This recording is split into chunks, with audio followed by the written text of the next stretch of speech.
ప్రార్థన చేసుకుందాం. సకల ఆశీర్వాదములకు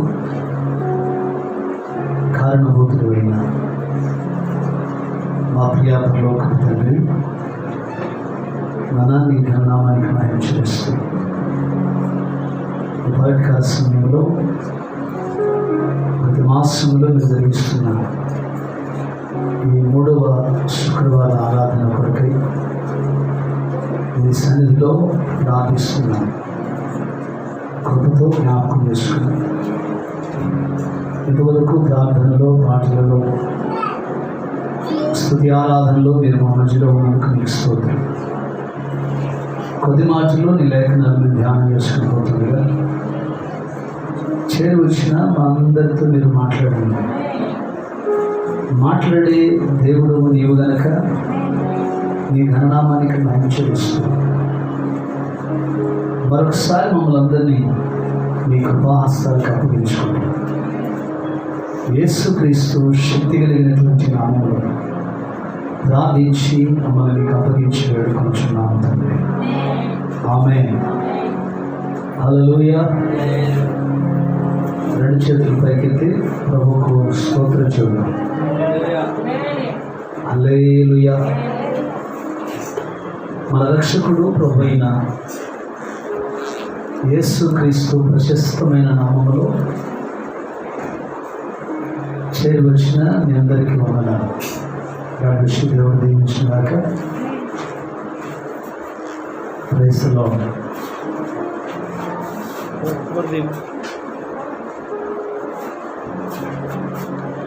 దేవుని వాక్యం చదువుకుందాం.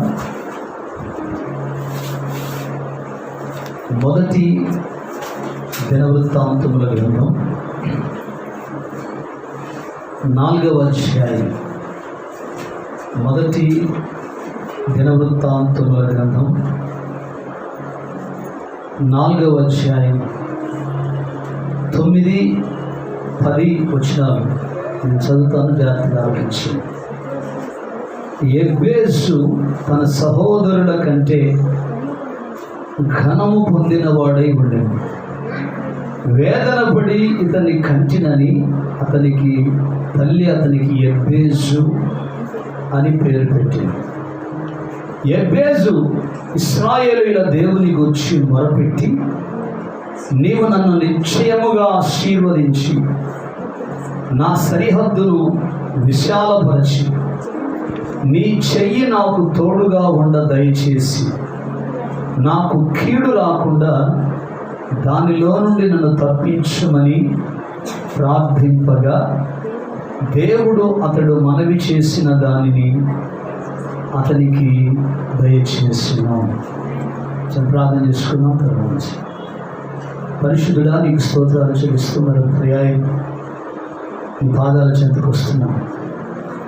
మీరు ఇచ్చిన ఈ లేఖన భాగాన్ని బట్టి నీకు స్తోత్రం. ఈ లేఖన భాగం ద్వారా చేరి వచ్చిన మీ పిల్లలందరితో మీరు మాట్లాడే దేవుడు నీవు గనక నీ ఘననామానికి మహిమ చెల్లిస్తూ ఈ చివరి కాలంలో మేము వాక్యం విలువారు మాత్రమే ఉండి మమ్మల్ని మేము మోసపుచ్చుకోకుండా నీ వాక్య సత్యములో మేము నిలిచి ఉన్నట్లు కృప దయచేయమని మరోసారి చేరి వచ్చిన మమ్మల్ని అందరినీ నీ కృపాహస్తానికి అప్పగించుకుంటూ యేసుక్రీస్తు నామములో ప్రార్థించి వేడుకొంచున్నాం తండ్రి. ఆమేన్. కూర్చుంది. God bless you. దేవుడు మిమ్మల్ని దీవించునుగాక. హల్లెలూయా. ఈ చదవబడినటువంటి లేఖన భాగంలో యెబేసు అనేటువంటి వ్యక్తి మనకు కనపడతాడు. బైబిల్ గ్రంథం అంతటిలో మీరు బైబిల్ని క్షుణ్ణంగా చూస్తే పాత నిబంధన అంతట్లో ఎక్కడ కూడా ఈ 2 వచనాల్లో తప్ప ఎక్కడ యెబేసు మనకు కనపడతాడు. గట్టిగా ఆమేన్ చెబుతారా? దేవునికి స్తోత్రం. యెబేసు అనేటువంటి వ్యక్తి మనకి కనపడ్డ ఎక్కడ?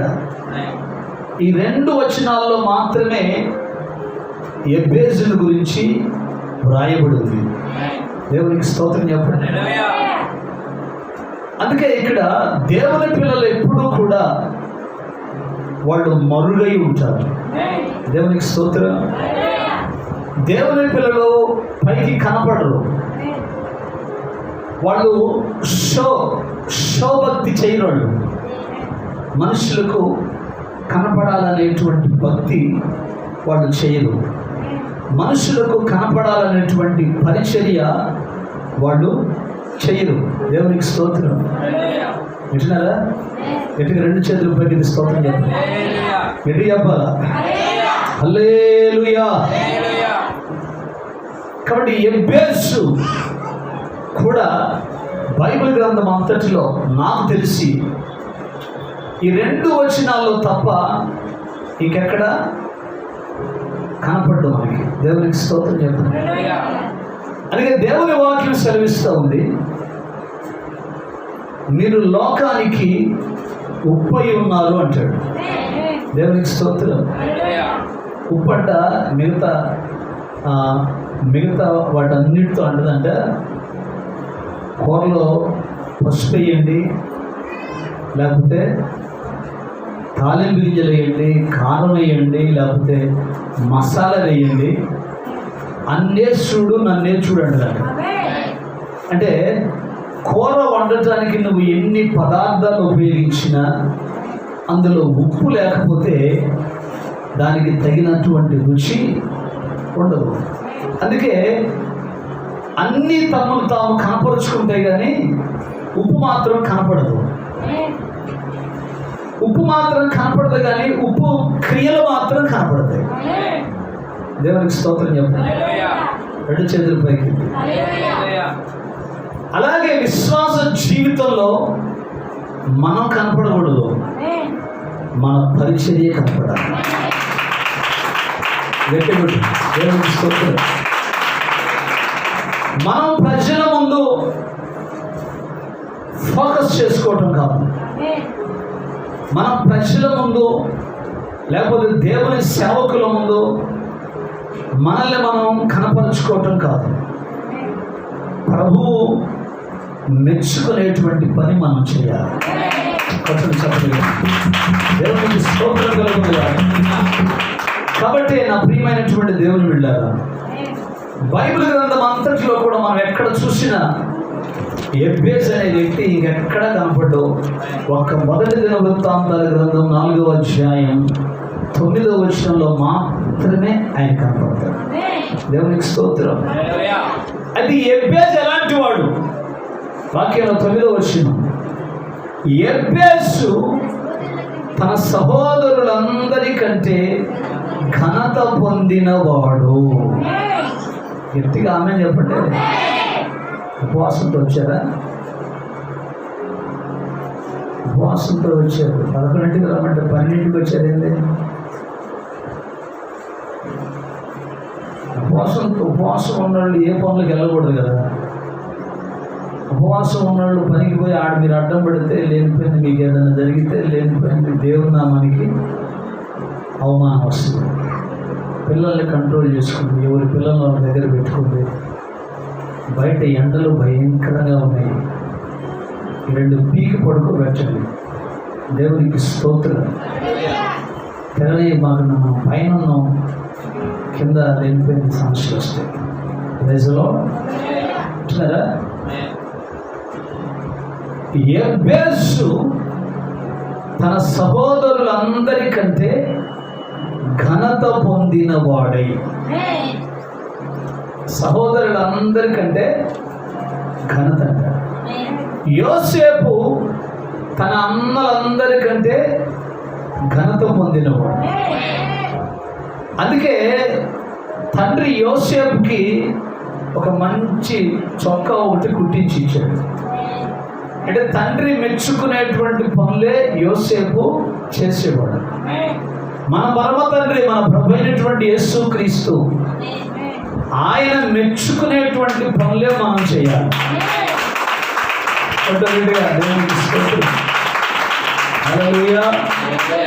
అదొందా? చూడండి, మధ్యకాలంలో ఒక స్లోగన్ విన్నాం, అందరూ బాగుండాలి, అందులో నేను ఉండాలి. దేవునికి స్తోత్రం. దేవుని వాక్యం ఏమంటదంటే అందరూ బాగుండాలి, కరెక్టే, అందులో మనం ప్రత్యేకంగా ఉండాలి. దేవునికి స్తోత్రం.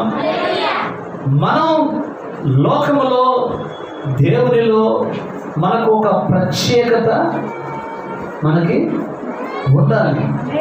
అందరిలాగే మనం ఉండకూడదు. గట్టిగా స్తోత్రం చెప్పండి. అందరిలాగే మనం ఉండకూడదు. అందరు చేసే భక్తి మనం చేయకూడదు. దేవునికి స్తోత్రం. లోకములో మనము వెలుగులాగా ఉండాలి.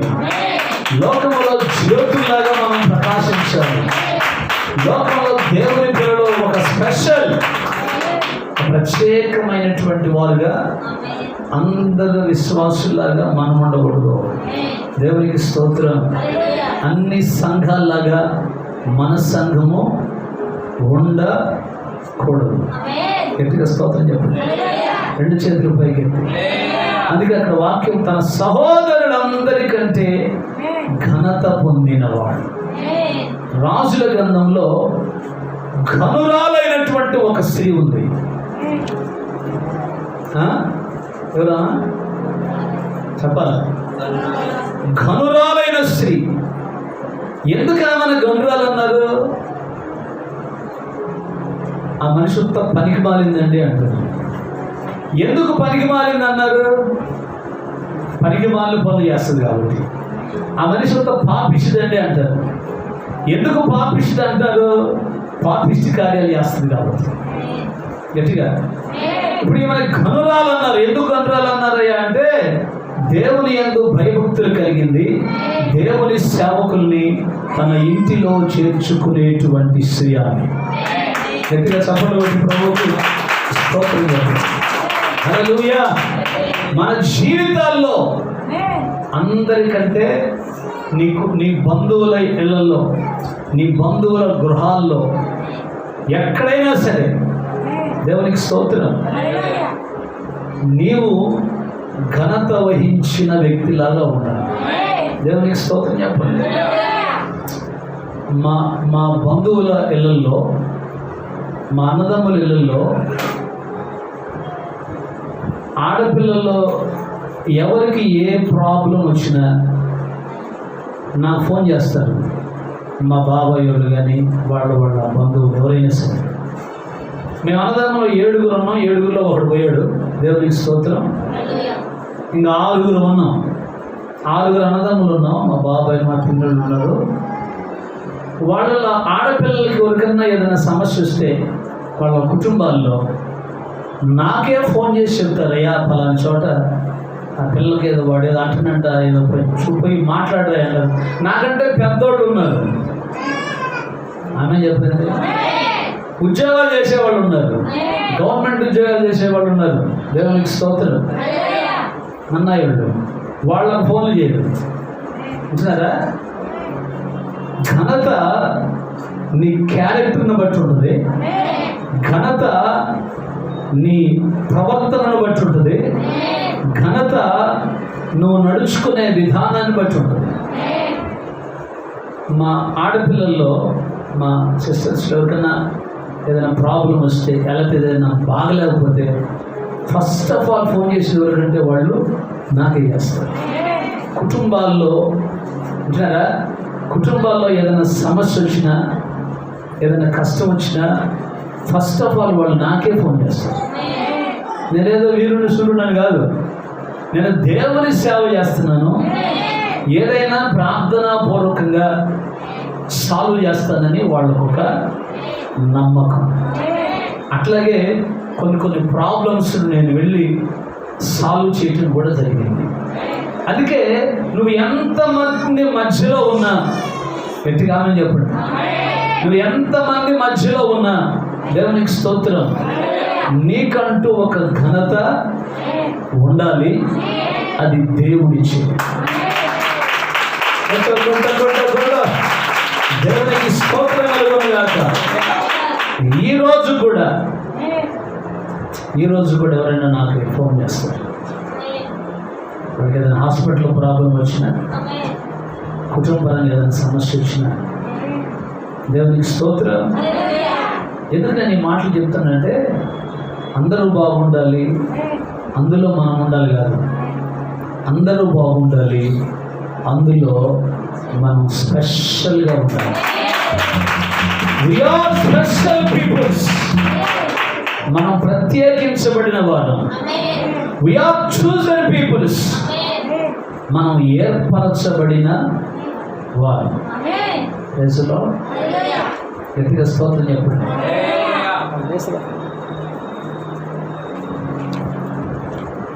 పీకి తీసుకురా, వాడెక్కుతాను. హల్లెలూయా. వింటున్నారండి? గట్టిగా రెండు చేతులు పోయింది, స్తోత్రం చెప్పండి. గాడిదన్నట్టున్న వాడిని అక్కలు వెతుకలేవు.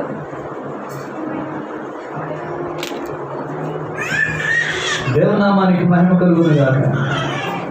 ఎఫెసు తన సహోదరులందరికంటే ఘనత పొందినవాడు. ఘనత. యోసేపు తన అన్నలందరికంటే ఘనత పొందినవాడు. ఆ కాలంలో ఉన్నటువంటి స్త్రీలందరికంటే ఘనురాలైనటువంటి స్త్రీ. ఎప్పుడు ఘనత వచ్చిందంటే నీ క్రియలను బట్టి, నీ ప్రవర్తనను బట్టి నీకు ఘనత వస్తుంది. గట్టిగా స్తోత్రం చెప్పండి. నా పరిచర్యలో ఆమె చెప్తారా, నాతో పాటు సహకారంగా పరిచర్య చేసేటువంటి సేవకుల్లో, నా సమాన వయస్కులైనటువంటి సేవకుల్లో దేవుడు నాకే ఎక్కువ ఘనత ఇచ్చాడు. దేవునికి స్తోత్రం. నా సమాన వయస్సు ఉన్నటువంటి సేవకులందరిలో నేను చేస్తున్నటువంటి పరిచర్య ఇంకెవరు చేయట్లా. అందుకు ప్రభువుకే మహిమ కలుగునుగా. దీన్ని బట్టి నేను అతిశయించట్లా. ప్రభు నాకు ఇచ్చిన గొప్ప ధన్యత. దేవునికి స్తోత్రం. ఒక వ్యక్తిని గొప్పవాడిగా చేసేది ఎవరంటే దేవుడే. దేవునికి స్తోత్రం చెప్పండి. రెండు చేతుల పైకి స్తోత్రం చెప్పండి. హల్లెలూయా. కాబట్టి ఎఫెసు తన సహోదరులందరికంటే ఘనత ఘనత ఘనత ఘనత పొందిన వాడు. దేవునికి స్తోత్రం. తల్లంట వేదన పడి ఇతన్ని కంటినని అతని తల్లి అతనికి ఎఫెసు అనే పేరు పెట్టిందంట. గట్టిగా చెప్పండి, నోరు తెరిచి చెప్పండి. హల్లెలూయా. వేదన పడి ఇతన్ని కంటినని. ఇప్పుడు ఏ స్త్రీ అయినా బిడ్డలను కనేటప్పుడు వేదనతో కంటదా, నవ్వుతా కంటదా? చెప్పాలి. వేదనతోనే కంటది. మరి ఏమైంది? వేదన పడి వీడికి అన్నాను, అందరు నవ్వుతా కన్నట్టు వేదన పడి వీడికి అన్నాను కాబట్టి వీడికి ఎఫెసు అని పేరు పెట్టదని అంటుంది. ఏమి? దేవునికి స్తోత్రం. వేదన పడి కన్నాను అంటే అర్థం ఏంటంటే, ఎఫెసు అనే మాటకు అర్థం వేదన పుత్రుడు. గట్టిగా రెండు చేతులు పైకి స్తోత్రం చెప్పండి. వేదన పుత్రుడు. ఎఫెసు అని ఎందుకు పేరు పెట్టిందంటే వీడు వేదనతో దేవుని ద్వారా గొప్ప కార్యాలు పొందుకోవాలి. వేదనతో ఏడ్చి కన్నీరు గార్చి దేవుని సన్నిధిలో ప్రార్థన చెయ్యాలి. చూడండి, చాలా మంది పేర్లు పెట్టుకుంటారు, పేరుకు తగ్గ జీవితం ఉండదు. ఆమె చాలా మంది నన్ను పేర్లు పెట్టమంటుంటారు. దేవునికి స్తోత్రం. పేర్లు మేము పేర్లు పెడితే ఆ పేర్ల ప్రకారం వాళ్ళ జీవితాలు ఉండవు. దేవునికి స్తోత్రం చేయాలి. మనం ఏ పేరైతే, ప్రవక్త అంటాడు, నువ్వు ఏ పేరైతే పెడతావో బిడ్డలకి, ఆ స్పిరిట్, ఆ ఆత్మ ఆ బిడ్డల మీద పనిచేస్తుంది. మంచి పేరైతే మంచి స్పిరిట్ ఉంటుంది, చెడ్డ పేరైతే ఒక ఆయన 12 సంవత్సరాలు పిల్లలు లేకపోతే మన కాడికి ప్రార్థనకు వచ్చినాక పిల్లలు వచ్చారు. పేరు పెట్టమని చెప్పాడు.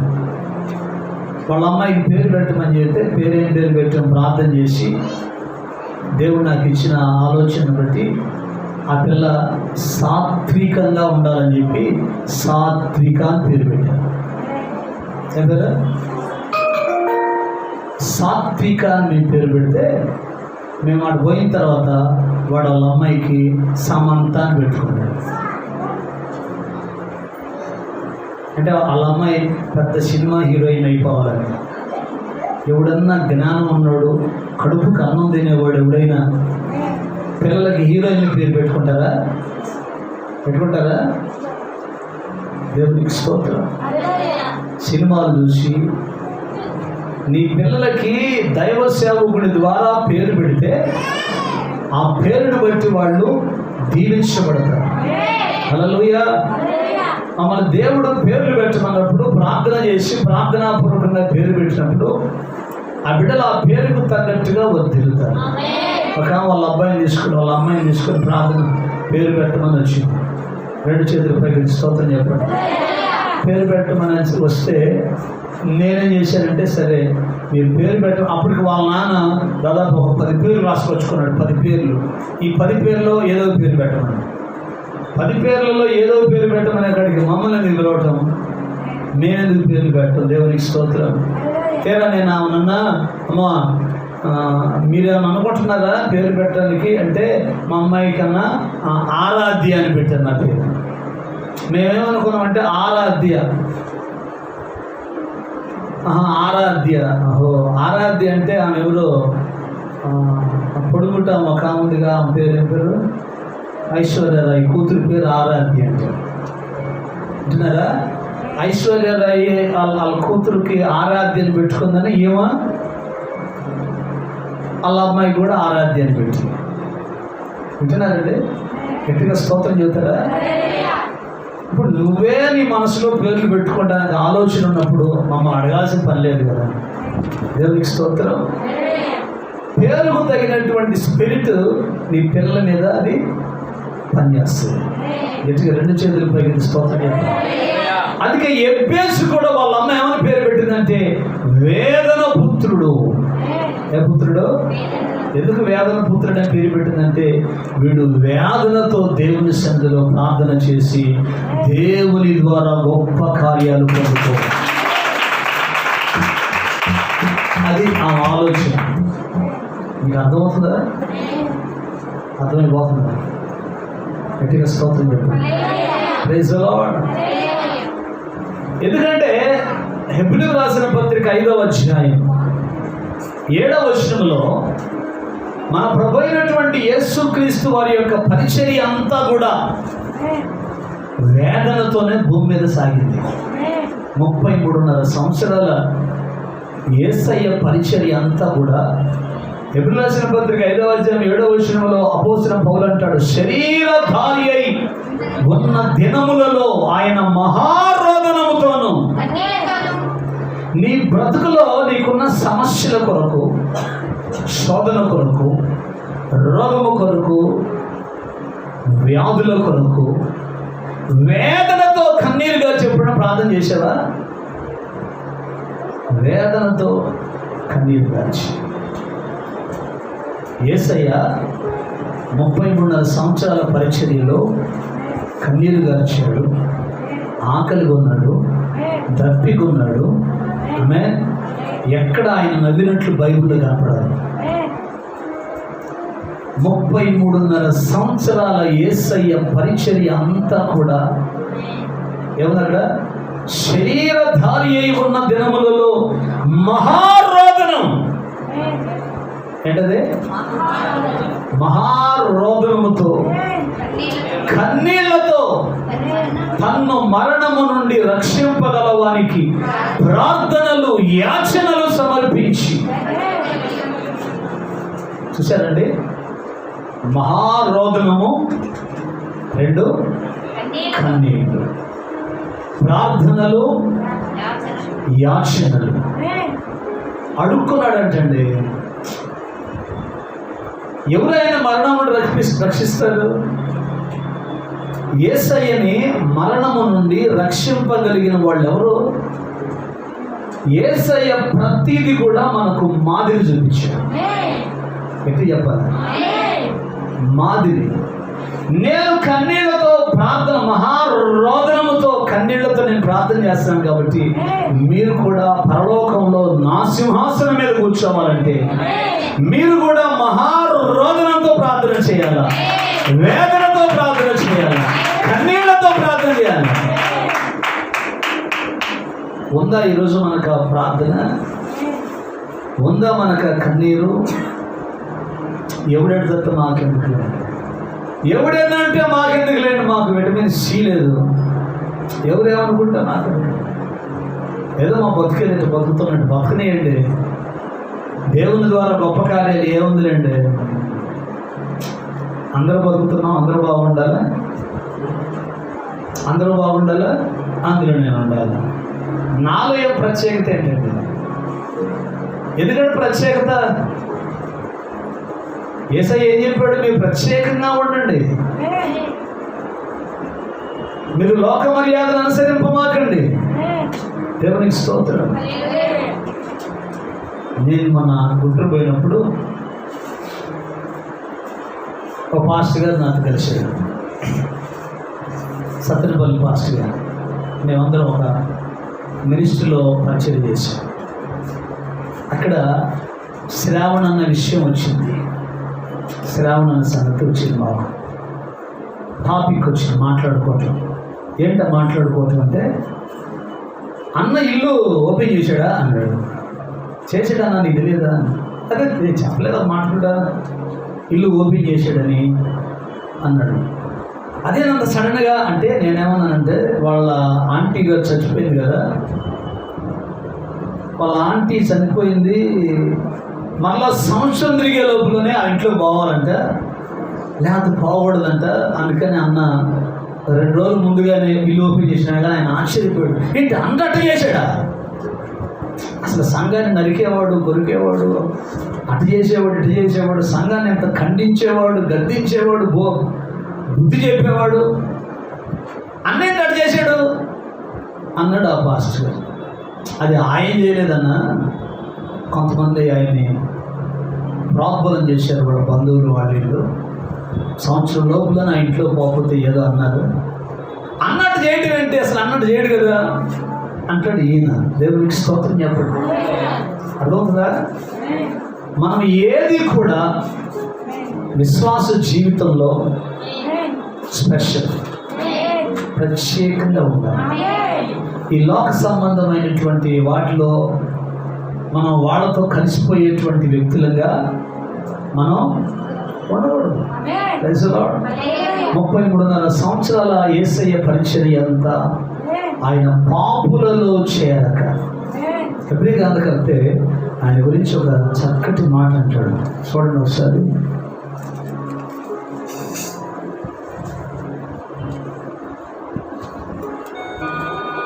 అపోస్తలుడైనటువంటి పౌలు హెబ్రీయులకు రాసినటువంటి పత్రిక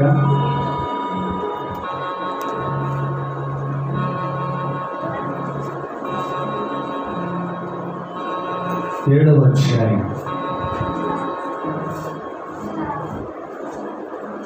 3వ వచనం. ఎవరికి అబ్రహాము అన్నిటిలో 10వ వంతు ఇచ్చినో ఆ షాలేము రాజును మహోన్నతుడు దేవుని యాజకుడైన మెల్కీసెదెకు నిరంతరం యాజకుడిగా ఉన్నాడు. అతనికి పేరుకు మొదట నీతికి రాజని, సమాధాన రాజని, షాలేము రాజని అర్థము. అతడు తండ్రి లేనివాడు, తల్లి లేనివాడు, వంశావళి లేనివాడు, జీవిత కాలమునకు ఆర్యనను జీవమునకు అంతమైనను లేనివాడునై ఉండి దేవుని కుమారుని పోలిన వాడై ఉన్నాడు. గట్టిగా 2 చేతులు పైకెత్తి అదే 7వ అధ్యాయం 26వ వచనంలో అంటాడు, ఆయన పవిత్రుడు, నిర్దోషి, నిష్కల్మషుడు, పాపులలో చేరక ప్రత్యేకంగా ఉన్నాడు. యేసయ్య భూమి మీద బతికిన దినాలన్నిటిలో ఆయన ప్రత్యేకంగా ఉన్నాడు కాబట్టి ఆయన పిల్లలమైన మనం కూడా చెప్పాలి. ఆయన పిల్లలమైన మనం కూడా ప్రత్యేకంగా ఉంటాం. We are special peoples. మనము ప్రత్యేకించబడిన జనాంగమై ఉన్నాం. ఆకాశ మండలము కంటే మిక్కిలి హెచ్చైన వాడునైన ఇట్టి ప్రధాన యాజకుడు మనకు సరిపోయిన వాడు. రెండు చేతులపై స్తోత్రం. హల్లెలూయా. అందుకే నా ప్రియమైనటువంటి దేవుని బిడ్డలారా, ఎబ్బేసు ప్రత్యేకంగా ఉన్నవాడు. దేవునికి స్తోత్రం. ఎబ్బేసు ప్రార్థన మన జీవితాలకి మనం అన్వయించుకోవాలి. గట్టిగా రెండు చేతులు పైకెత్తి దేవునామానికి మహిమ కలుగును గాక. ఇప్పుడు ఎబ్బేసు ఇశ్రాయేలీయుల దేవుని గురించి మొరపెడుతున్నాడు. ఎబ్బేసు ప్రార్థన, ఎబ్బేసు ప్రార్థనలో 4 అంశాలు ఉంటాయి. 2005 సంవత్సరంలో నేను 2000 సంవత్సరంలో సేవ ప్రారంభించాను. 2005 సంవత్సరంలో దక్షిణాఫ్రికా దేశం నుంచి క్లైవ్ గోపాల్ అనేటువంటి ఒక దైవజనుడు వచ్చాడు. అంటే పేరు క్లైవ్ గోపాల్. ఆ దైవజనుడు హైదరాబాద్ వస్తే నేను ఆ వర్తమానం వినడానికి హైదరాబాద్ వెళ్ళాను. క్లాక్ టవర్ సెంటర్లో బ్యాప్టిస్ట్ చర్చ్లో ఆ కూటమి పెట్టారు. ఆయన ఎబ్బేసు గురించే చెప్పాడు, ఎబ్బేసు ప్రార్థన గురించి చెప్పాడు. ఆ వర్తమానం విన్న తర్వాత నేను కూడా అట్లా ప్రార్థన చేయటం నేర్చుకున్నాను. అందుకే దేవుడు నన్ను దీవించాడు. దేవునికి స్తోత్రం. ఎబ్బేసు వలె మనం కూడా ప్రార్థన చేస్తే దేవుడు ఎబ్బేసు ప్రార్థన ఆలకించిన దేవుడు మన ప్రార్థనలు కూడా ఆలకించి జవాబిస్తాడు. దేవునికి స్తోత్రం. ఎబ్బేసు ఇశ్రాయేలీయుల దేవుని గురించి మొరపెట్టి ప్రార్థన వేరు, మనం ప్రార్థన చేయడానికే సమయం లేదు, మొరేం పెడతాం ఏమంటే అంతే కదా. మనకి ప్రార్థన చేయడానికే సమయం లేదు, మొరపెట్టే సమయం. దేవుని సేవకులు మన పితరులు అనేక మంది దేవుని సన్నిధిలో మొరపెట్టి వాళ్ళ పరిచర్యలో వాళ్ళ జీవితాల్లో అద్భుతాలు చూశారు. గట్టిగా చెప్పాలి, గట్టిగా రెండు చేతులు పైకెత్తి వాళ్ళ పరిచర్యల్లో అద్భుతాలు చూశారు. మోసే ఎర్ర సముద్రం దగ్గర మొరపెడుతుంటే దేవుడు వచ్చాడు, నీవేళ నాకు మొరపెడుతున్నావు, సాగిపోమని ఇజ్రాయేలుతో చెప్పు, పలుకో, అద్భుతం జరుగుతుంది. దేవునికి స్తోత్రం. మోసే మొరపెట్టాడు, ఎర్ర సముద్రం పాయైపోయింది. మొరకు అంత శక్తి ఉంటుంది నిజంగా గట్టిగా. అందుకే దేవుని సన్నిధిలో దేవుని పిల్లలు ఎప్పుడు కూడా మొరపెట్టేవారుగా ఉండాలి, ప్రార్థించేవారుగా ఉండాలి, ఉపవాసం ఉండేవారుగా ఉండాలి, కన్నీరు కార్చేవారుగా ఉండాలి. దేవునికి స్తోత్రం. ఎబ్బేసు ఇశ్రాయేలీయుల దేవుని గురించి మొరపెట్టి ప్రార్థన చేస్తున్నాడు. మొరపెట్టి అంటాడు, నీవు నన్ను నిశ్చయముగా ఆశీర్వదించాలి. గట్టిగా చెప్పండి.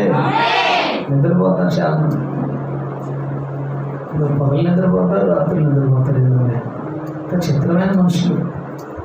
దేవునికి స్తోత్రం. ఒకటి ఎబ్బేసు ప్రార్థన, నీవు నన్ను నిశ్చయముగా ఆశీర్వదించాలి.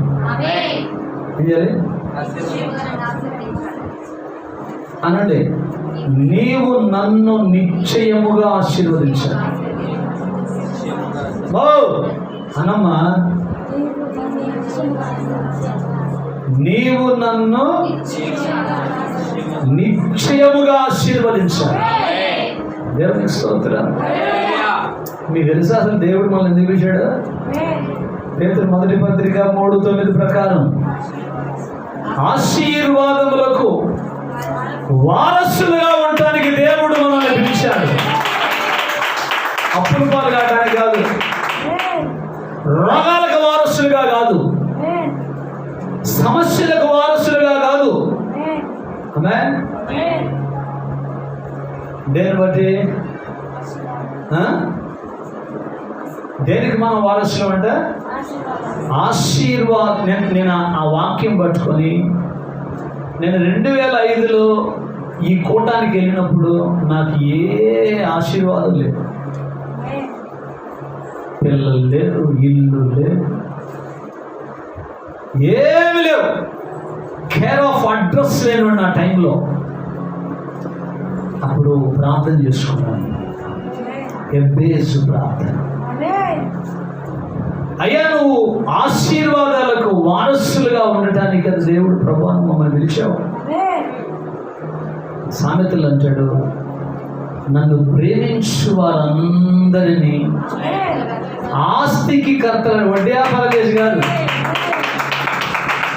పక్కవాడు కొంప కూర్చి కాదు, నీ కొంప కట్టుకోవటం అంతే కాదు. దేవుడు ఇవ్వాలి. దేవుడిచ్చే ఆశీర్వాదం. నీతి మాలిన పనులు చేసి దేవుడు నన్ను దీవించాడంటే అది కరెక్ట్ కాదు. నీ మనసాక్షి నీతో మాట్లాడతాను ఊరుగా మేము బరే చెప్పినాగా ఏంటి పాపిచ్చి పనులు చేసి కదంటే చెయ్యవు నువ్వు. ఈ స్టేజ్కి వచ్చావంటే ఎన్ని పాపిచ్చి పనులు చేశావు నువ్వు అని నీ మనసాక్షి నేను గద్దిస్తానంటే నువ్వు పైకి ఎంత డంబాలు చెబుతున్నా అర్థమవుతుందా? నేను ధైర్యంగా చెప్పగలను, దేవుడు నాకు ఇచ్చిన ఆశీర్వాదం, దేవుడు నాకు ఇచ్చిన పిల్లలు, దేవుడు నాకు ఇచ్చిన ఇల్లు, దేవుడు నాకు ఇచ్చినటువంటి మందిరం, దేవుడు నాకు ఇచ్చిన సంఘాలు, ఇవన్నీ నేనేదో నా చేతి వృత్తి చేస్తే సంపాదించుకోలే. కేవలం నేను నా దేవుని పని చేశాను, దేవుడు నాకు సమస్తం ఇచ్చాడు.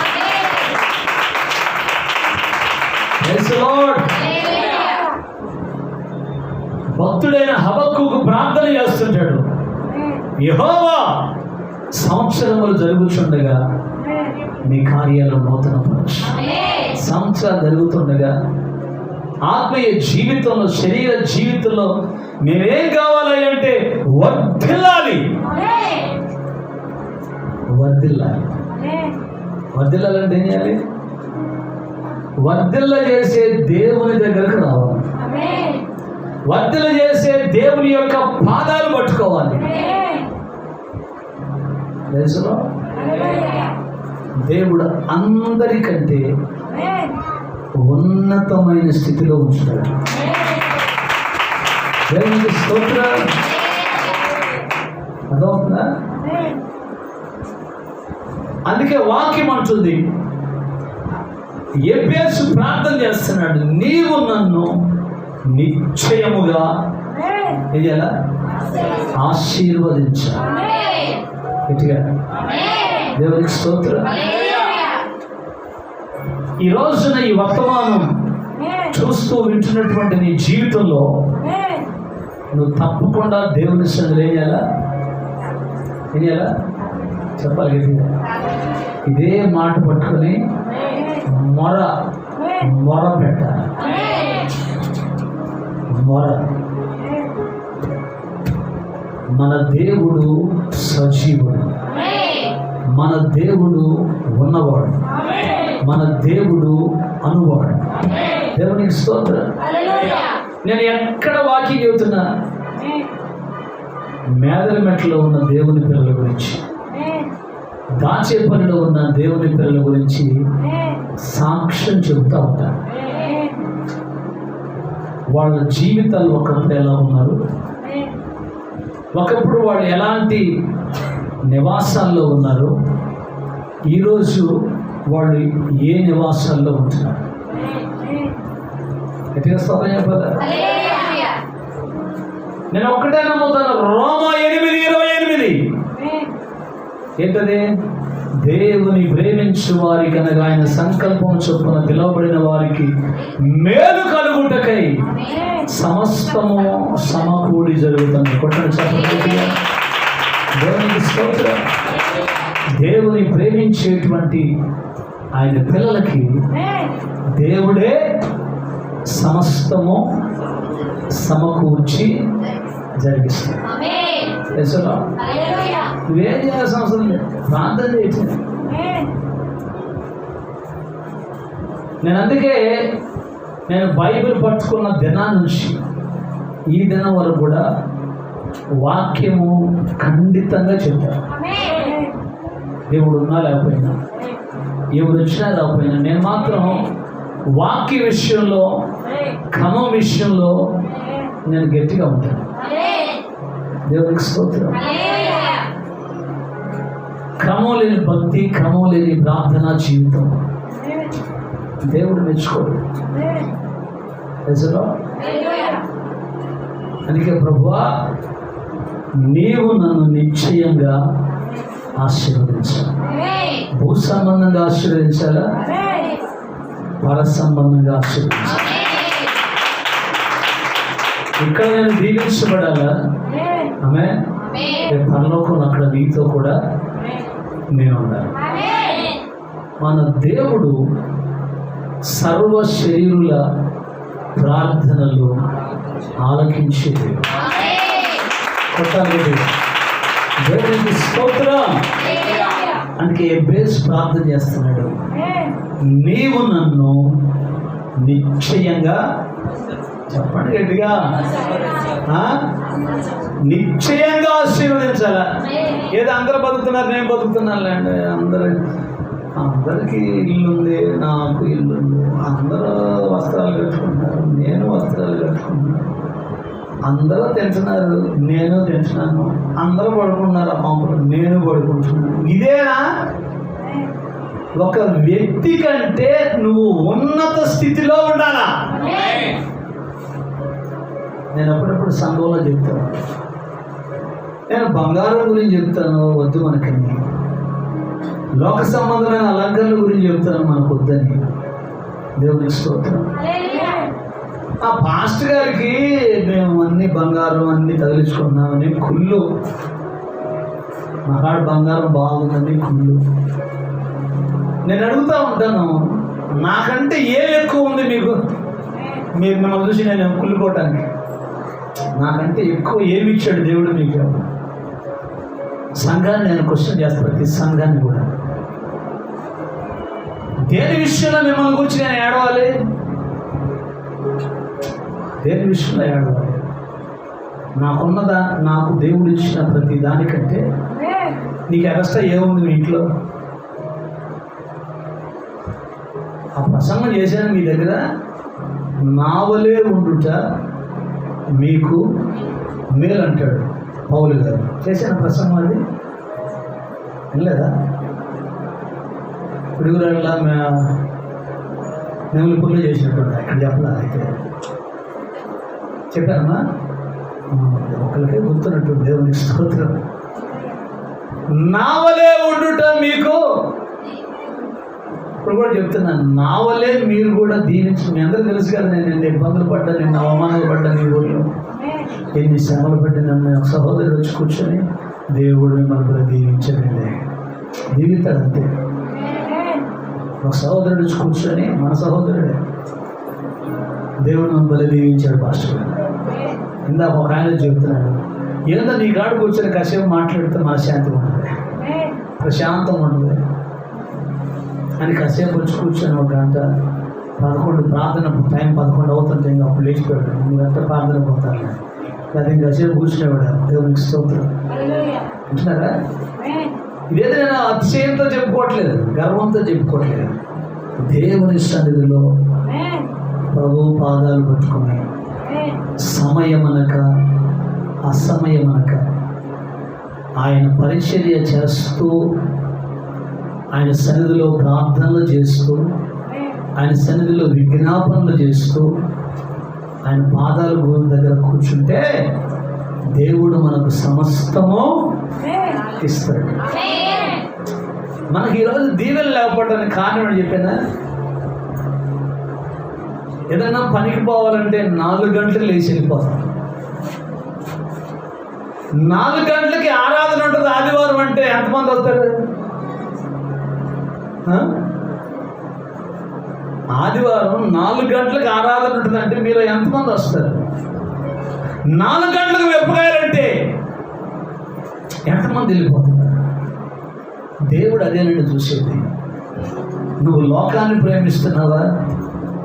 నన్ను ప్రేమిస్తున్నావు. నువ్వు లోకాన్ని ప్రేమిస్తున్నావు, డబ్బు కోసం పరిగెత్తుతున్నావు, అదేమో నీకు చెక్కకుండా వెళ్ళిపోతుంది. చెప్పాడుగా సామెతల్లో, ఐశ్వర్యము పొంద ప్రయాసపడకు. నువ్వు దాని విషయమై ప్రయాసపడుతుంది, రెక్కలు ధరించి ఎగిరిపోతుంది. నిజంలో నువ్వు దాని మీద దృష్టి నిలిపిన తోడనే నీ దగ్గర నుంచి వెళ్ళిపోద్ది. దేవునికి స్తోత్రం. సారైపోత విధవరాల్ని కరువు కాలంలో ఎవరు పోషించారు? ఆమె 2 కాసులు వేసినటువంటి బీద విధవరాల్ని ఎవరు పోషించారు?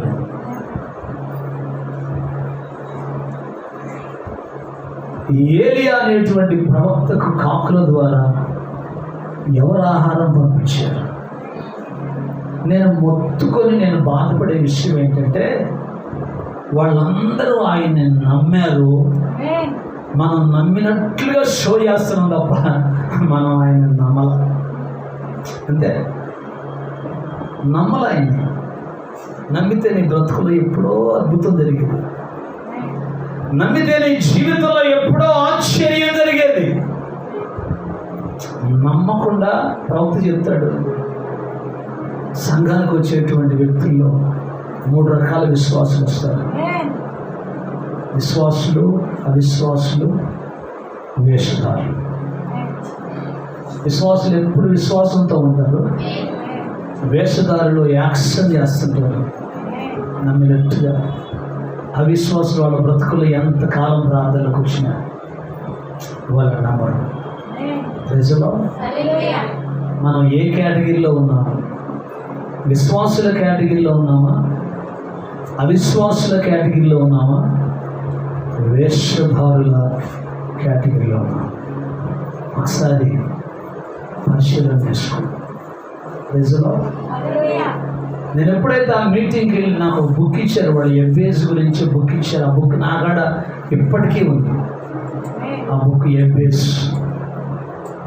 ప్రార్థన చేయటం ప్రారంభించిన దేవుడు 1 by 1 దేవుడు దీవించుకుంటూ వచ్చాడు. నేను 5 రూపాయలు వడ్డీ వ్యాపారం చేయాల. ఆమె చెప్పండి. బిందులు బందులు, బంగారం తాకట్టు వ్యాపారాలు అసలు చేయాల. ఎట్టి చెప్పండి, 2 చేతులు పైకెత్తి. దేవుడు తన పరిచర్య చేసినందుకు దేవుడు నాకు ఇచ్చిన బహుమానం. ఏదైనా పిల్లలు కానివ్వండి, చర్చి కానివ్వండి, ఇల్లు కానివ్వండి, వాహనం కానివ్వండి, ధైర్యంగా చెప్పగలను. గుడ్డ మీద చేసుకుని నేను ఎవరిని ముంచలా, నేను ఎవరిని దిగు చేతులు పెట్టలా, నేను ఎవరిని మోసం చేయలా. దేవుడు ఇచ్చింది. ఇది చెప్పండి, 2 చేతులు పైకెత్తి హల్లెలూయా. ఇదే అతిశయం, అతిశయము నీవే, ఆనందము నీవే, నారాధనా నీకే,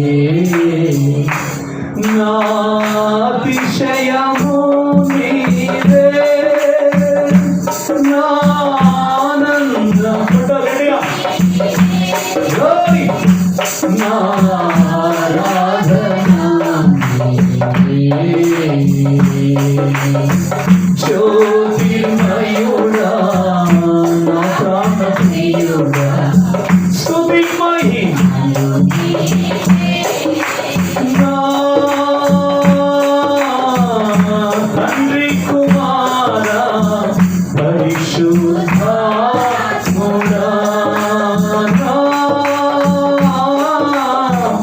తండ్రి కుమార పరిశుద్ధాత్ముడా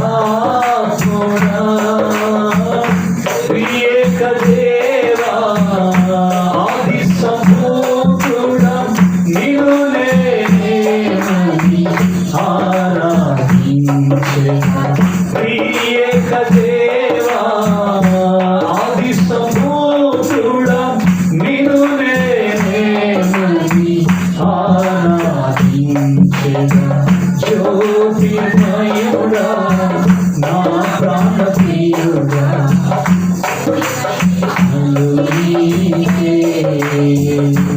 నా అతిశయము నీవే నా ఆనందము Glory! నా ఆరాధన నీవే. నా అతిశయము నీవే నా నీవే నా ఆరాధన నీవే. హల్లెలూయా. ఏది ఇచ్చినా నా అతిశయము నీవే. యేసయ్యే మన అతిశయం. పిల్లలు ఇచ్చిన యేసయ్యకు స్తోత్రం, ఇల్లు ఇచ్చిన యేసయ్యకు స్తోత్రం. ఆమె హల్లెలూయా. వాహనాలు ఇచ్చిన యేసయ్యకే స్తోత్రం. ప్రతి విషయములో కృతజ్ఞత స్తుతులు చెల్లించాలి. Praise the Lord. ఇది దేవుని చిత్తం. ఆమె కాబట్టి ఫస్ట్ ఏం ప్రార్థన చేస్తాడు ఎబేసు? నీవు నన్ను నిశ్చయముగా ఆశీర్వదించాలి. Praise the Lord. రెండో మాట ఏమంటాడంటే నా సరిహద్దులను నువ్వు విశాలపరచాలి. గట్టి చెప్పాలి. రెండు చేతుల పైకి సరిహద్దులు చెప్పండి. సరిహద్దులు విశాలపరచబడాలి. నిజంలో అప్పట్లోనే నేను ప్రార్థన చేసి 9 నెలల్లో 10 గంటల నుంచి 1 గంట దాకా ప్రార్థన పెట్టి ప్రభు సన్నిధిలో ప్రార్థన చేసుకున్నాడు. ప్రభువా, ఒక్క సంఘమే అయిపోయిందయ్యా, ఇంకొక సంఘం ఉంటే బాగుండు. ఆమె చెప్పాను, ఇంకో చోటుకి వెళ్ళి సువార్త చెప్పిస్తే బాగుంటుంది, ఇంకొక సంఘం దయచేయ. నేను ప్రార్థన చేయాల, ఎప్పుడు నేను ప్రార్థన చేయలేదు, కానీ అనుకునేవాడిని మనసులో ఇంకో సంఘం ఉంటే బాగుండు. ఎందుకంటే మన ఆలోచనలు, మన తలంపులన్నీ ఎరిగిన వాడు మన దేవుడు. దేవునికి స్తోత్రం. రెండో సంఘం కూడా ఉంటే బాగుండు ప్రభు అని ప్రార్థన చేసుకుంటే దేవుడు రెండో సంఘాన్ని అప్పగించాడు. అయ్యా, 2 సంఘాలైనా ఇంకో సంఘం కూడా ఉంటే బాగుంటుందేమో అని ప్రార్థన చేస్తే ఇంకొక సంఘాన్ని కూడా దేవుడు ఇచ్చాడు. అయ్యా, 3 పగళ్ళు ప్రార్థన చేసి 3 పగళ్ళు రాత్రిపూట కూడా ఖాళీగా ఉంటున్నాను ప్రభు అంటే 4వ పరిచర్యను కూడా ఇచ్చాడు. మరి మిగతా రోజుల్లో కూడా ఖాళీగా ఉంటున్నానయ్య అంటే మంగళవారం ఒకరు ఒక చోట, బుధవారం ఒక చోట, గురువారం ఒక చోట, శనివారం ఒక చోట, వారంలో ఒక్క రోజు కూడా ఖాళీ లేకుండా దేవుడు పరిచయించాడు. నేను ఒక పాస్టర్ గారి దగ్గరికి వెళ్తే ఆ పాస్టర్ గారు బాగా బిజీ తిరుగుతుండేవాడు. ఆయన ఏమనేవాడు తెలుసా నాతో, నాన్న మన పరిచర్య అంతా రెస్ట్లెస్, నాన్న రెస్ట్ లేకుండా చేస్తున్నాం సేవ.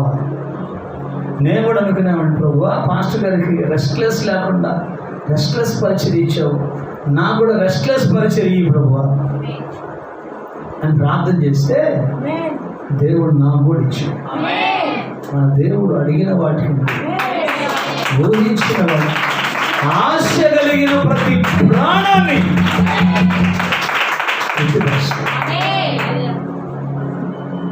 ఒకసారి నసరావుపేటలో దైవజనుడు ఏసన్న గారు కూటమి పెట్టాడు. వసన్న మందిర్ బలంపేటలో. ఆ కూటానికి నేను కూడా వెళ్ళాను. ఆయన ప్రార్థన చేస్తుంటే ఒకరి కళ్ళు ఏళ్ళు చూపిస్తే పక్కన ఇంకొక దయ్యం కింద పడుతుంది. షాక్ అనమాట, కరెంట్ షాక్ దయ్యం.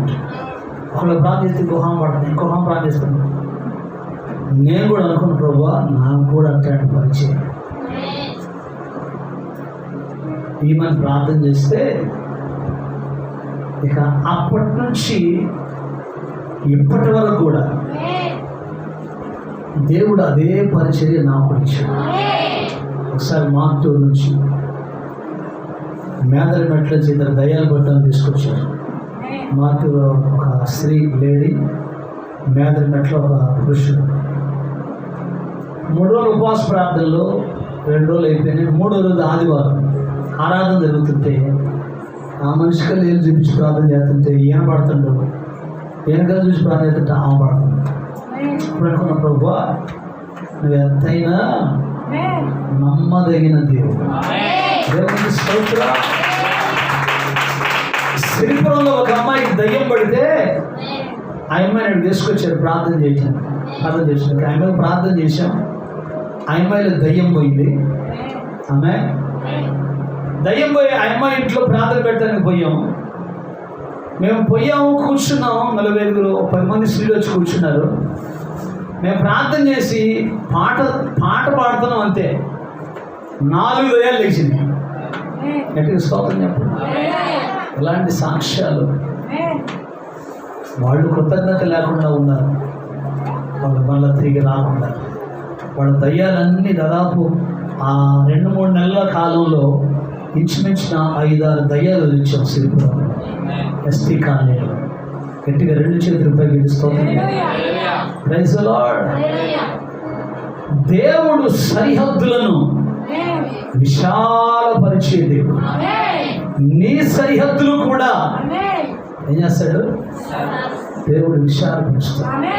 ఎప్పుడు ఆయనకు నువ్వు మొరపెట్టావు. దేవునికి స్తోత్రం. అందుకే ఎబ్బేసు ప్రార్థన, నీవు నన్ను నిశ్చయముగా ఆశీర్వదించాలి. చెప్పండి చెప్పండి చెప్పండి. ఏం చేయాలా? ఏం చేయాలైనా గట్టిగా చెప్పండి. ఆయన వినాలి కదా మీ మాటలో. నీవు నన్ను నిశ్చయముగా ఆశీర్వదించాలి. చెప్పండి. దేవునికి స్తోత్రం. డైలీ అదే ప్రార్థన. 2, నా సరిహద్దులు విశాలపరచాలి. చెప్పండి. నా సరిహద్దులు విశాలపరచాలి. దేవుడు నన్ను అద్భుతంగా ఆశీర్వదించాలి. అది ప్రార్థన. 3వది, నీ చెయ్యి నాకు తోడుగా ఉండాలి. గట్టిగా, నీ హస్తము నాకు తోడుగా ఉండాలి. ఎందుకు ఆయన హస్తం తోడుగా ఉండాలంటే మనం కింద పడిపోయేటప్పుడు పడిపోకుండా, నేను పడిపోతుంటే అర్థమవుతుందా? ఈహా మందు పలు ఆపదలు ఎన్నో కలిగినను, ఈహా మందు పలు ఆపదలు ఎన్నో కలిగినను, నా హస్తమును పట్టుకొని వడి వడిగా నన్ను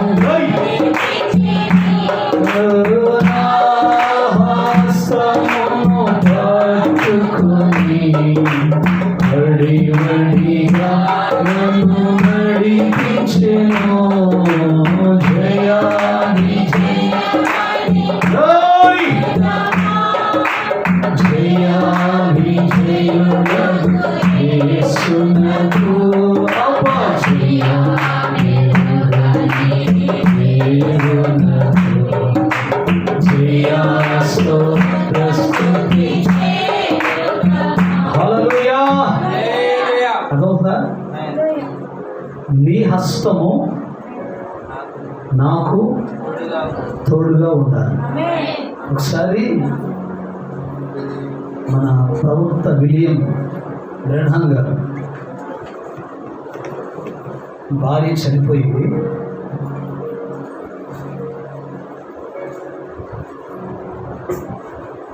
భార్య చనిపోతే పిల్లోడు ఉన్నాడు, బిల్లీ పాల్. అర్ధరాత్రి పూట వాడు ఆయన లేచి, బిల్లీ పాల్ లేచి, చిన్నపిల్లోడు అంటే డాడీ మనుషులు ఎత్తుకుపోతున్నాయి అంటే వంటగదిలో మనుషులు ఉంటాయి రా, పోయి తాగకపోయా, నాకు భయం డాడీ, వచ్చి నువ్వే తీసుకుపోతే. అప్పుడు ఆయన లేచి నడిపించుకొని తీసుకొస్తుంటే కొడుకుని బిల్లీ పాల్ వాళ్ళ ఇంట్లో రెడ్ కార్పెట్లు ఉన్నాయండి, కార్పెట్స్ కింద. ఆ కార్పెట్ తట్టుకొని పడబోయే టైంలో ప్రవక్త పట్టుకున్నాడు పిల్లల్ని పంపేయడం. అప్పుడు ప్రవక్త ఏమంటాడంటే, దేవా వీళ్ళలాగే నేను ఎన్నోసార్లు పడబోతే నువ్వు నన్ను పట్టుకున్నావు. దేవునికి స్తోత్రం. నీవు మాకు ఆశ్రయము దుర్గమునై ఉన్నావు, ఆపత్కాలంలో నమ్ముకొనదగిన సహాయకుడు. నా హస్తమును పట్టుకొని వడివడిగా. హల్లెలూయా. అందుకే ఆయన హస్తం ఆపదల్లో మనకు తోడై ఉండేది కాబట్టి ఆయన హస్తం మనల్ని ఏం చేయాలా, మనల్ని ఏం చేయాలా, ఆదరించాలి, ధైర్యపరచాలి. ఆయన హస్తముతో మనల్ని, పేతురు మునిగిపోతున్నప్పుడు ఏం చేశాడు, మునిగిపోయి పేతురు చేపట్టుకొని లేపాడు. దేవునికి స్తోత్రం.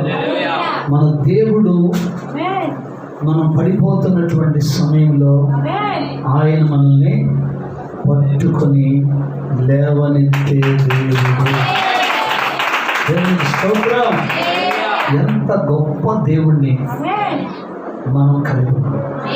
దేవునికి స్తోత్రం. చివరి మాట ఏంటంటే, నాకు కీడు రాకుండా కీడులో నుండి నన్ను తప్పించు. ఏ తెగులు సమీపించనీయక.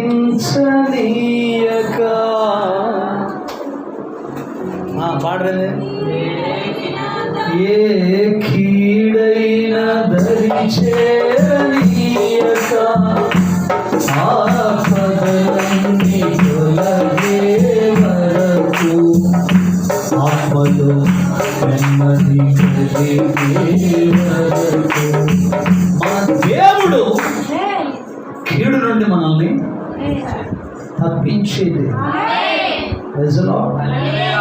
ఏ కీడు మనకి రాకుండా, ఏ కీడు. గత సంవత్సరంలో కరోనా వచ్చింది, ఇప్పుడు కూడా మళ్ళా కరోనా సెకండ్ వేవ్ స్టార్ట్ అయిందంట, కేసులు పెరిగిపోతున్నాయి. ప్రభు కృప కనుక మనకు తోడుగా లేకపోతే, ప్రభు హస్తం కనుక మనకు తోడుగా లేకపోతే, మనకంటే యోగిలు ఉన్నత స్థితిలో ఉన్న వాళ్ళందరూ పోయారు. ప్రభు కృప మనకు తోడుగా ఉంది కాబట్టి ఏ తెగులు మన గుడారాలకి సమీపించలేదు. దేవుని స్తోత్రం. హల్లెలూయా. మనం ఆరాధిస్తున్నటువంటి మన దేవుడు నమ్మదగిన దేవుడు. కాబట్టి ఆయన పాదాలు పట్టుకొని ఆయన సన్నిధిలో కనుక ఈ 4 మాటలు మన జీవితాల్లోకి పట్టుకొని ప్రార్థన చేస్తే ఫస్ట్ ఆఫ్ ఆల్ ఫస్ట్ మాట ఏంటి? నువ్వు నన్ను నిశ్చయంగా ఆశీర్వదించాలి. ఒకటి చూసి చెప్పాను. ఒకటి, నిశ్చయంగా నువ్వు నన్ను ఆశీర్వదించాలి. నెంబర్ 2, నా సరిహద్దులు విశాలపరచాలి. నెంబర్ 3, ఏ కీడు నాకు రాకూడదు. నెంబర్ 4, హస్తం 3 అయితే 4 చెబుతున్నా. ఒకటి, నిశ్చయంగా నువ్వు నన్ను ఆశీర్వదించాలి. సరిహద్దులు విశాలపరచాలి. ఇప్పుడు నీ చేయి నాకు తోడుగా ఉండాలి. దేవుడు అతడు అడిగిందంతా దేవుడు దయచేసి ఉంటాడు. అందుకే అతడు మిక్కిలి ఘనత పొందిన వాడాలి. నీ ప్రజల మధ్యలో నీకు ఘనత రావాలి. ఘనురాలు, ఘనుడు అని ప్రజలు చెప్పుకోవాలి. దేవునికి స్తోత్రం. అప్పుడు మనం దీవించబడతాం. ఎబ్బేసు ప్రార్థన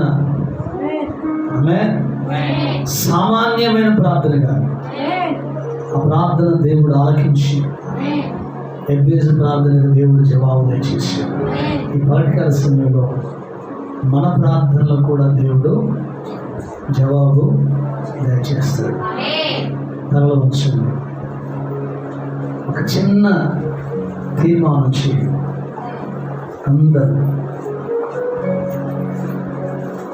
అందరు కళ్ళు మూసి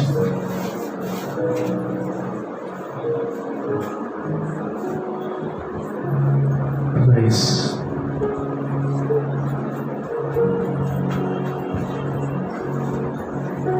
జీసస్. అందరూ ఒక తీర్మానం చేయండి. Hallelujah. Praise.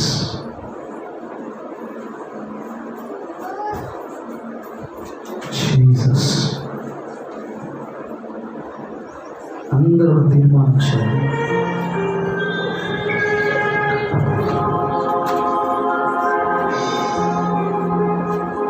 కూరలు తెప్పించి ఒక కేజీ కలిపి పెట్టారు. కేజీ సరిపోతుంది. మన వాళ్ళకి మనం ఇస్తా వెళ్ళిపోతారు. తెప్పించారు. ఓకే, వెళ్ళిపోతారులో మీద లక్ష్మణులకి మనకి వాళ్ళకి పెద్ద ఇచ్చి పంపిస్తాం. వెళ్ళిపోతారులే చర్చిలో తినిపోతారు.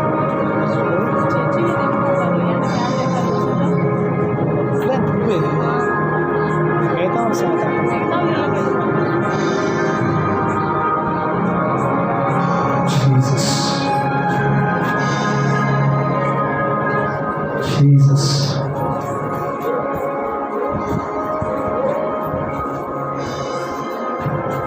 అందరూ తీర్మానం చేద్దాం. ఎబ్బేసు ప్రార్థన, ఎబ్బేసు ప్రార్థన.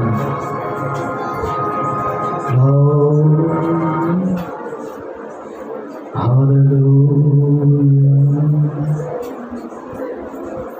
Jesus.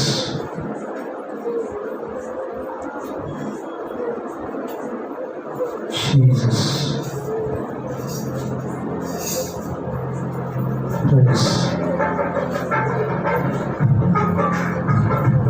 అందరూ చప్పట్లు కొడుతూ ప్రభుత్వంలో తీర్మానం చేస్తారు.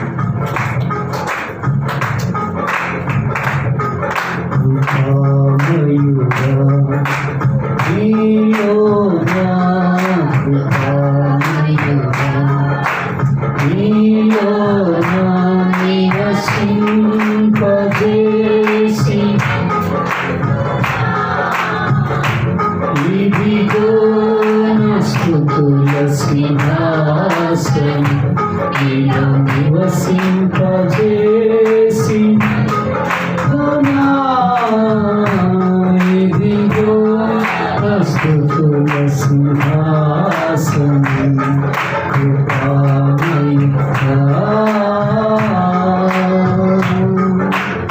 ఏ అపాయము నాకు రాదు సమీపించనీయక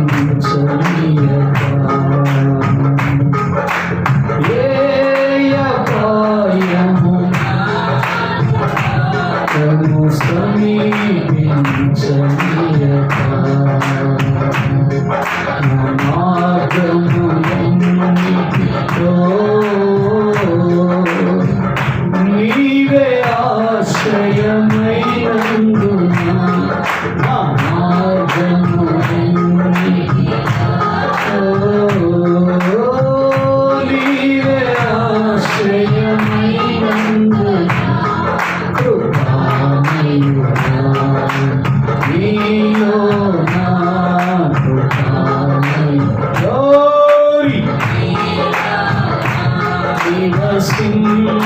నివసింపజేసి ఇదిగో నా స్తుతుల సింహాసనం నీలో Glory! ఇదిగో నా స్తుతుల సింహాసనం కృపామయుడా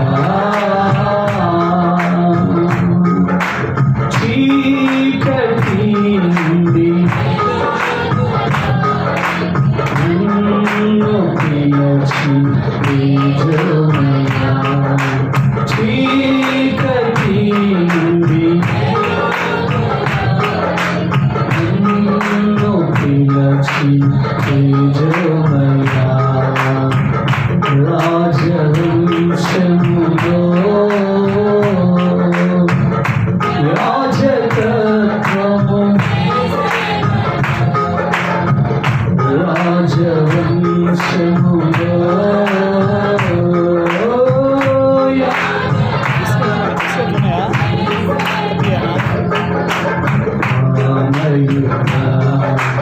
నీలో నా కృపా నీలో నివసింపజేసి ఇదిగో నా స్తుతుల సింహాసనం నీలో నివసింప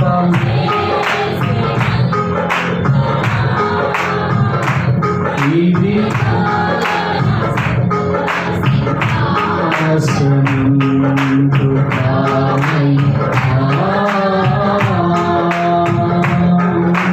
నీలో నిలచి ఆత్మఫలము ఫలించుగా కొరకు నీలో నిలచి ఫలించుగా కొరకు నా పైన నిండుగా ఆత్మవర్షము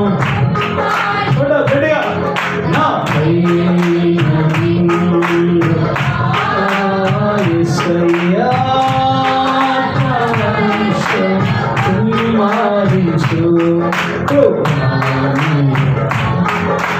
నీలో నా కృపామయుడా యేసయ్యా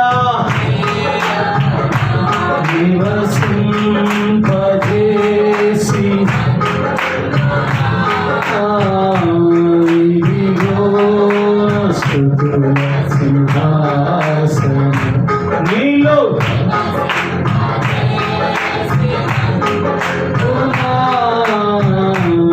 ఇదిగో నా స్తుతుల సింహాసనం కృపామయుడా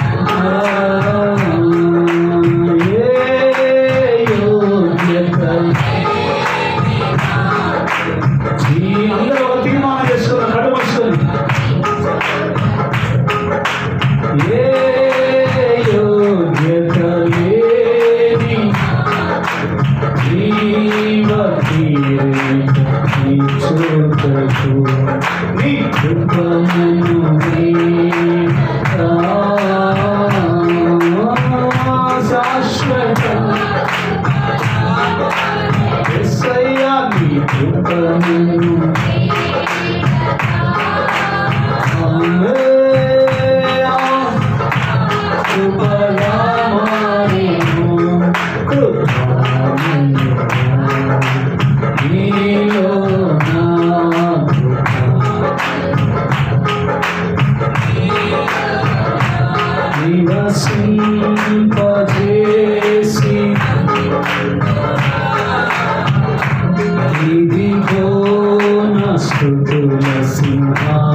నీలో కొట్టాలి గట్టిగా.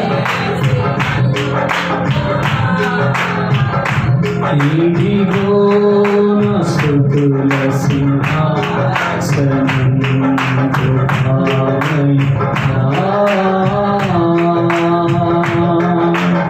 ఏ యోగ్యత లేని నాకు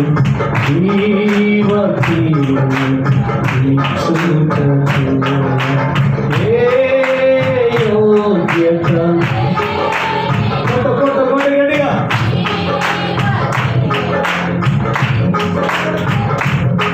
నీ కృపను శాశ్వత కృప నీ కృపను వీడక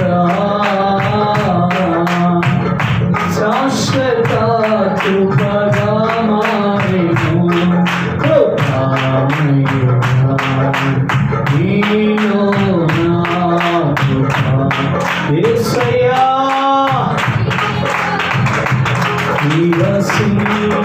నివసింపజేసి ఇదిగో నా స్తుతుల సింహాసనం నీలో నివసింప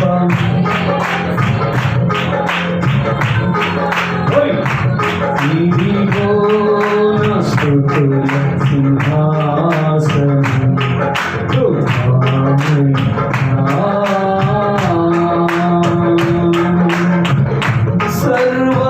సర్వసాక్ష్యములో నన్ను నీవు నడిపి ఆదరించిన పరిశుద్ధాత్ముడా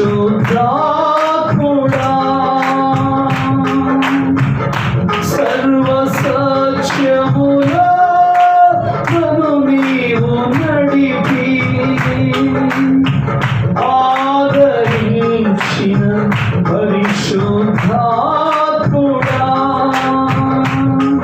కృపాధారము నీవేగా శాలేము రాజా నిన్ను సన్మానించెదను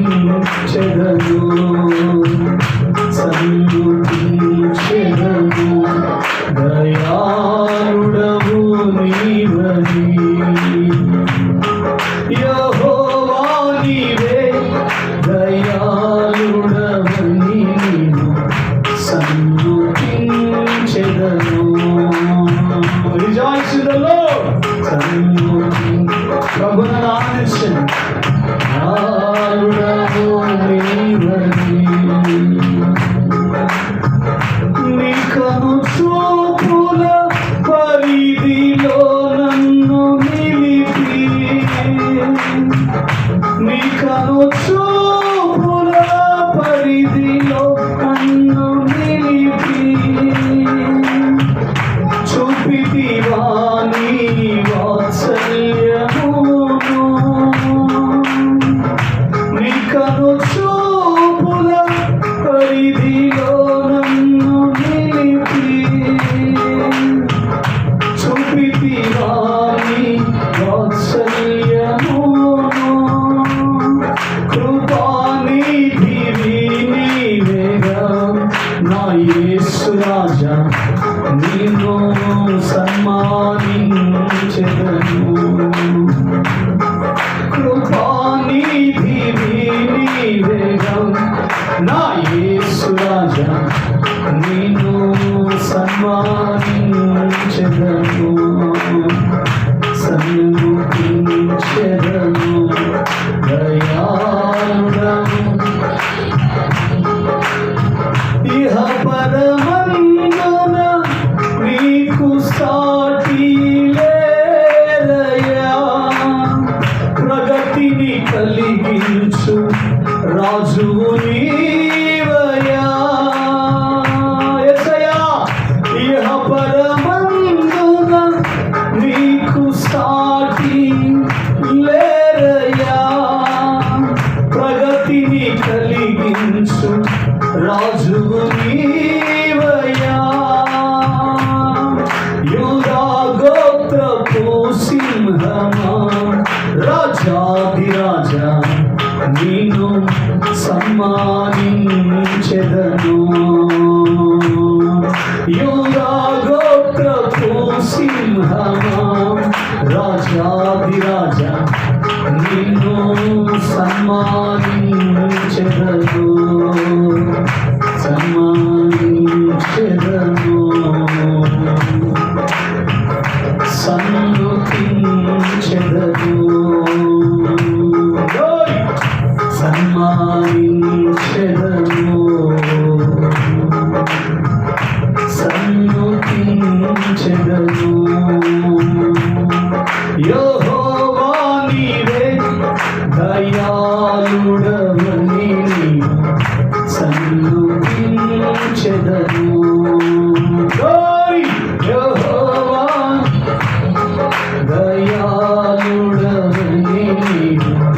సన్నుతించెదను.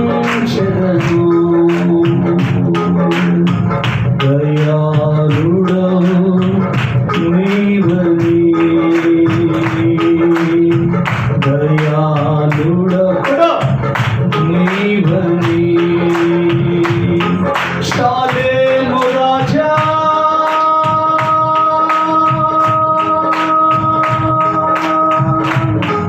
నా యేసు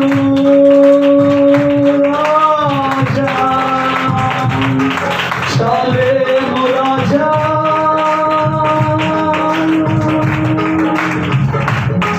నా యేసు రాజా, కృపాధారము నీవేగా నా యేసు రాజా నిన్ను సన్మానించెదను. రాజా రాజా రాజా యేసు రాజా, రాజా రాజా యేసు రాజా,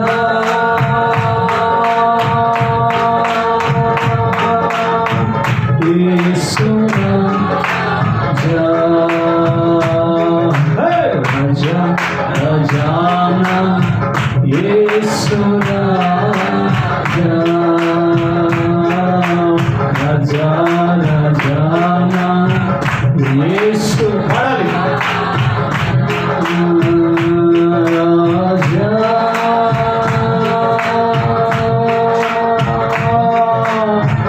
యేసు రాజా,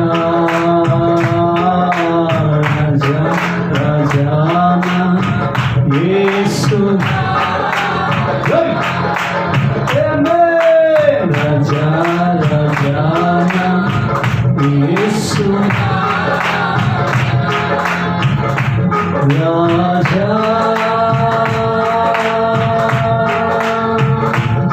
షాలేము రాజా, రాజా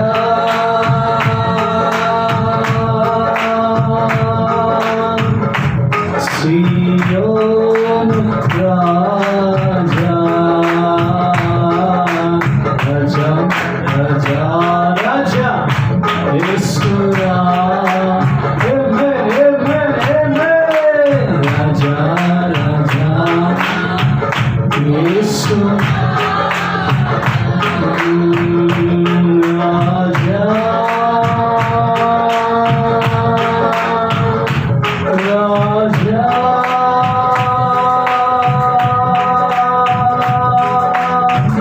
యేసు రాజా,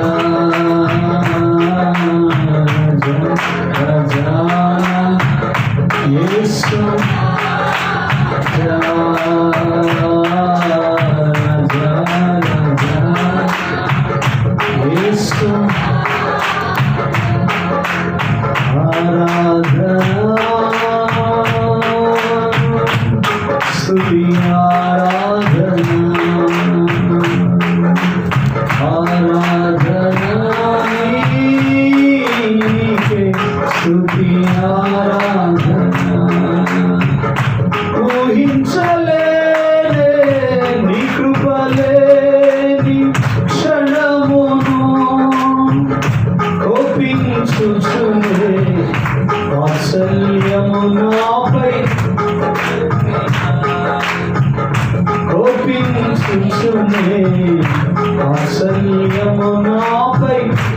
చూపినావే రాజా రాజానా యేసు రాజా రాజానా యేసు glory raja rajana yesu raja raja ప్రేమపడన ప్రభు ఆనందించండి ఎబ్బెలు చేసిన ప్రార్థన glory yesu raja హల్లెలూయా హల్లెలూయా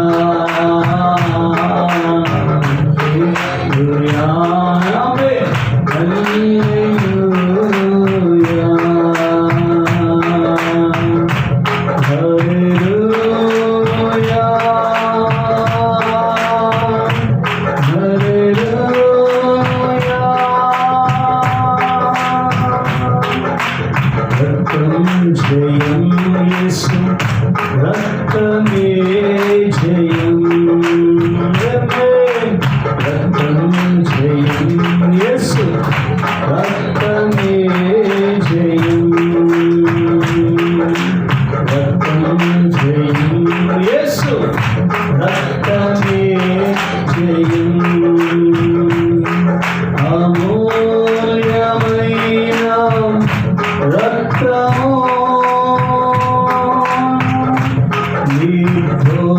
నిర్దోషమైన రక్తము కళంకము లేని రక్తము అమూల్యమైన రక్తము రాజా రాజాన యేసు పాడాలి రాజా రాజాన యేసు రాజా రాజాన యేసు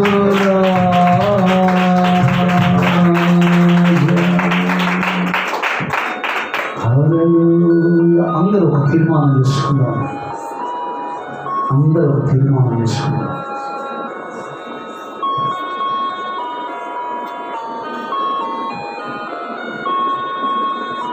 ఎవరి కుటుంబాలు కొనుక్కోవాలి.